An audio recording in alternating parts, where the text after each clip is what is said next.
एक बार जंगल में सभी पक्षियों की एक बड़ी सभा बुलाई गई। सभी पक्षी बहुत चिंतित और परेशान नजर आ रहे थे। सभा की अध्यक्षता मोर कर रहा था। वह गंभीर स्वर में सभी पक्षियों को संबोधित करने लगा।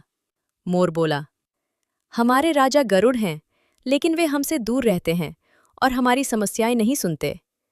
तभी हुदहुद बोला, हमें एक नया राजा चुनना चाहिए, जो हमारी समस्याओं को समझे और उनका समाधान करे। मुर्गे ने जोर से बांग दी, मैं इस प्रस्ताव का समर्थन करता हूं। चील भी बोली, मैं भी सहमत हूं। सभी पक्षी इस बात पर सहमत हो गए कि अब नया राजा चुना जाएगा। कुछ देर विचार करने के बाद सारस बोला, मैं उल्लू को राजा बनाने का प्रस्ताव रखता हूं। सारस बोला, उल्लू बहुत बुद्धिमान है, उसकी आंखें तेज हैं और सबका गंभीर है। हॉर्नबिल बोला, और ये तो सब जानते हैं कि उल्लू लक्ष्मी जी का वाहन है। ये सुनते ही सभी पक्षी मान गए और उल्लू को राजा बनाने का निर्णय हो गया। मोर ने कहा, उल्लू जी, कृपया कुछ शब्द कहिए। उल्लू बोला, मैं आपकी सेवा पूरी ईमानदारी से करूंगा। इसके बाद सभी पक्षी उत्सव की तैयारी में जुट गए। पेड़ों को सजाया जाने लगा और खुशियां मनाई जाने लगीं।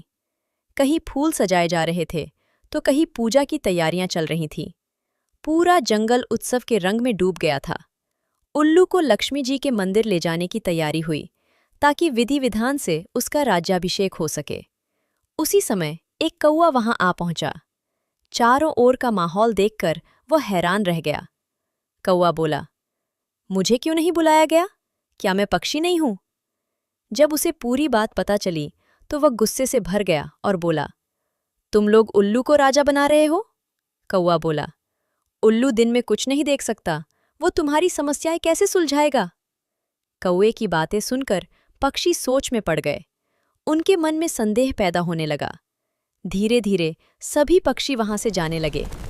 पूरी सजावट बेकार हो गई और उत्सव अधूरा रह गया। जब उल्लू वापस लौटा तो उसने देखा कि वहां कोई भी नहीं है। वो हैरान और दुखी रह गया। उसे पता चला कि कौवे ने सब बिगाड़ दिया। उल्लू को बहुत गुस्सा आया। उस दिन से उल्लू और कौवे के बीच दुश्मनी हो गई। दोनों एक दूसरे को देखते ही झपटने लगे। सीख: दूसरों के काम में बाधा डालने वाले अक्सर अपनी दुश्मनी खुद पैदा कर लेते हैं।